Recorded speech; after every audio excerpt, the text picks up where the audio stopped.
하나님께서 창세전에 나를 계획하시고 지으신 하나님이 오늘 우리의 전진 훈련까지도 계획하셨습니다.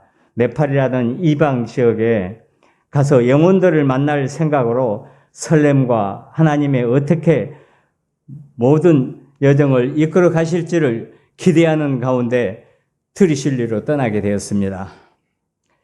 17명의 가는 선교사인 중심 지체와 선교사 사모님과 함께 네팔 카트만두 공항에 도착하였습니다. 먼저 가셨던 선교사님과 만나서 25인승 버스에 트럭으로 한 차는 될 것 같은 짐과 우리 일행을 다 싣고 이동하게 되었습니다. 우리나라에서는 폐차 수준인 안전벨트 자국조차도 안 보이고 에어컨은 아예 생각도 못할 정도이며 창가에 달린 선풍기는 언제쯤 돌아갔나 싶을 정도로 아예 시도도 할 필요를 못 느끼며 기사가 악셀을 밟을 때마다 경유차 특유의 매연과 냄새가 창문을 통해 들어오는 버스에 몸을 맡기고 가는 좁은 길은 오토바이와 다른 노후된 경차들의 냄새와 흙먼지로 창문을 열 수도 닫을 수도 없는 시내인 것 같은데도 도로 사정은 너무나 안 좋아서 시골길 같다고 생각을 하며 시내를 벗어나자 덜컹덜컹 더 심한 고개 운전이라도 하는 것 같은 아슬아슬한 산길을 가도 끝이 없는 밤길을 가게 되었습니다. 그렇게 늦은 시간에 트리실리 신학교 센터에 도착하니 젊은 학생들이 나와서 그 무거운 짐을 하나씩 메고 가니 우리는 자기 배낭만 들고 갔습니다.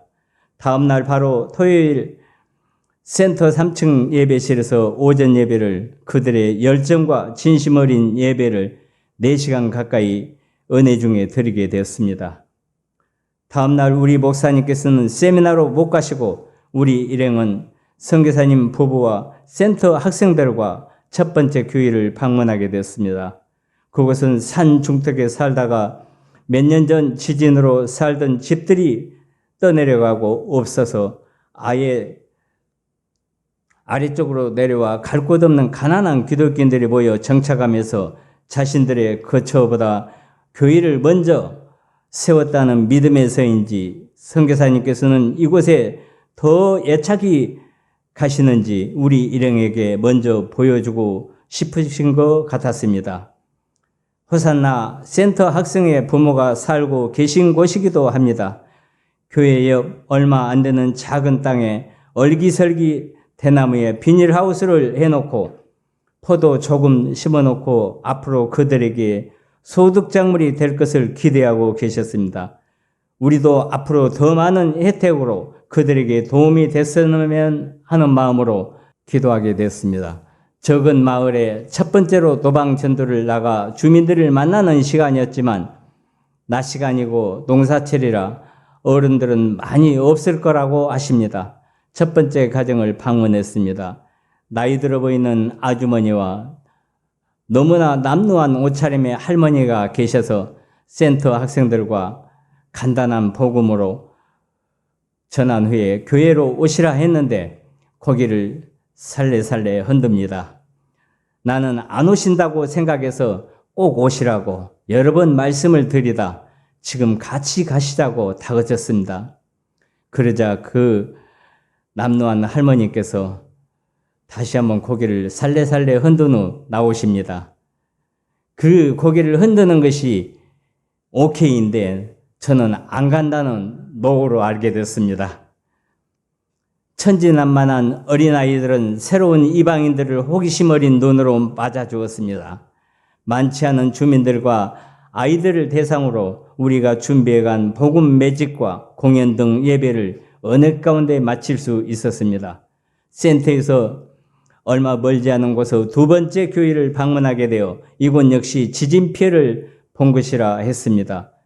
상수리나무 같은 큰 나무들 사이에 컨테이너같이 교회는 작고 사방 벽은 옛날 시골 지붕에 쓰던 골진 함석으로 되어 있고 천장도 함석 한 겹으로 되어 있어 더위와 추위를 어떻게 견딜까 안쓰러웠습니다.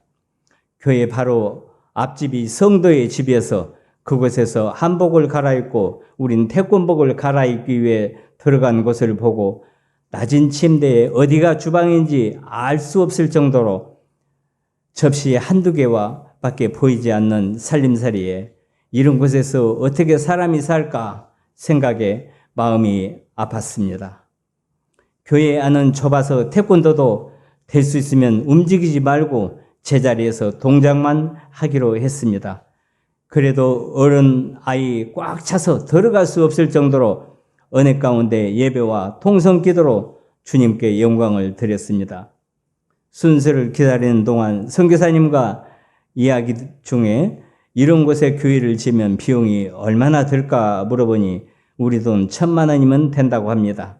그런데 땅이 없어서 땅값도 1,000만 원 정도 들어간다고 합니다. 다음 날 2박 3일의 여정으로 배낭만 하나씩 메고 샤워도 할 수 없을 것이란 곳으로 가게 되어 몇 시간의 산길을 오르고 돌고 돌아 이런 곳에 사람이 살까 싶은 곳에 꽤 많은 약 500여 가구가 곳곳에 있다고 합니다. 여기서는 약 1시간의 노방 전도의 시간이 주어졌으나 경사진 오르막에 집들이 있고 농사철이라 집에 사람이 없는 빈집들이 많아서 생각보다 많은 사람을 접할 수가 없었으나 한 명이라도 더 만나 전하고 싶은 마음이 간절했습니다. 그래도 이곳 교회는 꽤 안정돼 보이는 곳이었습니다. 우리는 곧바로 서둘러 오늘의 두 번째 교회를 방문하게 되었습니다. 듬성듬성 주택이 있는 곳에 작은 교회를 방문하게 되었습니다. 이곳은 센터 학생 에스더 부모님이 목회를 하신다고 했던 것 같습니다. 이곳 교회 역시 얼기설기 함석으로 지어진 곳이다.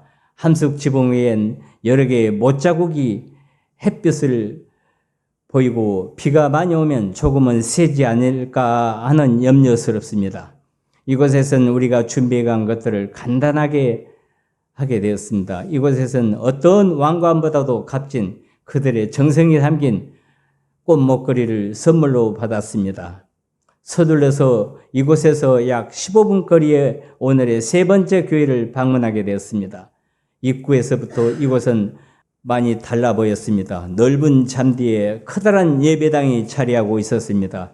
어떻게 이런 산골짜기에 사람들이 많이 살고 있는지 처음엔 큰 예배당에 앞쪽만 사람들이 조금 오신다 했는데 시간이 갈수록 계속 들어와 큰 예배당에 거의 꽉 찰 정도의 400~500명은 될 것 같은 많은 인원이 모여서 주님께 찬양과 공연 예배를 은혜 가운데 드릴 수 있었습니다. 예배 후에 우리가 준비한 수건은 너무 모자랄 것 같아 사탕으로 대체할 수밖에 없었습니다. 무엇보다도 밖을 보고 놀라지 않을 수 없었습니다. 어두컴컴한 밤 불빛과 대형 솥에 지은 밥과 염소 고기로 온 성도가 함께 식사를 합니다. 이것은 바로 성경에서 본 오병이어 기적처럼 넓은 잠대밭에 공간마다 무리지어 식사하는 모습이 참으로 은혜스러웠습니다. 오늘 잠자리는 성전 바닥에서 기다란 스펀지 매트를 깔고 한쪽은 여자와 남자들이 나누어 잠을 청하고 다음날 아침 계란과 식빵으로 식사 후 6번째 교회를 향해서 그렇게 산 아래까지 한참을 내려가다가 다시 오르고 올라 여기도 해발 2,000m라는 곳에 교회를 방문하게 되었습니다. 점심시간은 이른 것 같은데 준비가 됐다고 먼저 식사 후 노방 전도를 나가게 되었습니다. 밖은 비가 많이 오고 비옷을 입고 각 조별로 나가게 되어 센터 신학생 사거리라는 학생과 한조가 되어 집집을 방문하게 되었습니다. 방금 전에 사모님이 보였었는데 그 뒤로 못 보았습니다. 우린 여기저기 이어진 골목마다 집마다 다 들어가 봐서 어떤 집은 사람이 없는 것 같은데 방마다 기웃거리다 보니 아주머니가 누워 자는 것 같습니다. 3번을 나마스테 해도 대답이 없어서 5번째 불인이 일어나십니다.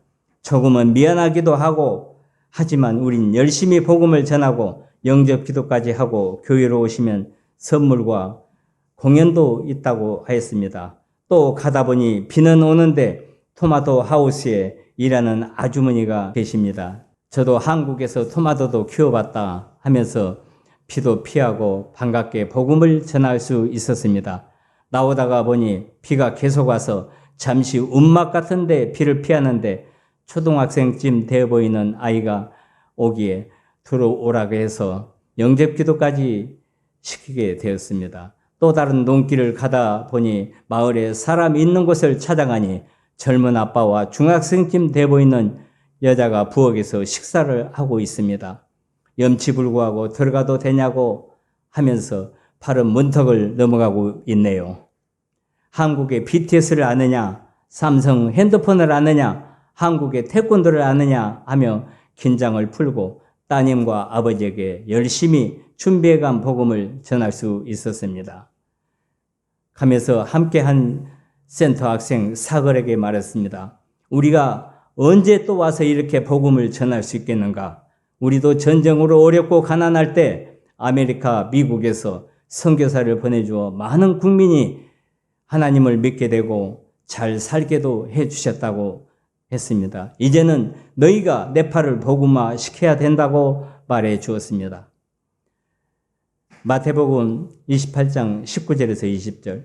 그러므로 너희는 가서 모든 민족을 제자로 삼아 아버지와 아들과 성령의 이름으로 침례를 베풀고 내가 너희에게 분부한 모든 것을 가르치게 지키게 하라. 볼지어다 내가 세상 끝날까지 너희와 항상 함께 있으리라 하시니라. 모든 게 살아계신 하나님의 은혜였습니다. 보내는 선교사와 가는 선교사 모두 한마음 한뜻 되어 기도해 주시고 합력하여 선을 이루어 주셨기에 가능했습니다. 주님의 은혜였습니다. 감사합니다.